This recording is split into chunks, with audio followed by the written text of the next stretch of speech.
Gayunpaman, huli na ang lahat dahil nakaraos na ang mga dalaga at nakaalis na. Nang maglaon ay natagpuan nila ang mga ito na nagdarasal sa simbahan, at ang mga ama ay nakahinga ng maluwag gayong hindi pala totoo ang tsismis. Dahil sa sama ng loob matapos mapahiya sa publiko, sinimulan ni Hodge na paalisin ang mga nangungupahan sa kanyang apartment. Binalaan ni Tata ang ina ni Miriam na malamang sila na ang susunod na mapapaalis. Matapos marinig ito ay nagpasya si Miriam na gumawa ng paraan.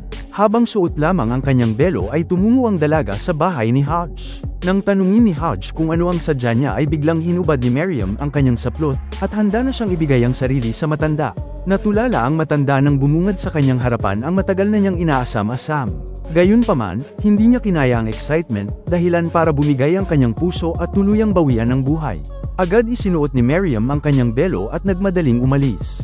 Pagkalipas ng ilang araw, bumalik sa normal ang buhay ng lahat, at ang mga dalaga ay masaya dahil nagkasama silang muli, at ngayon ay mas malaya na.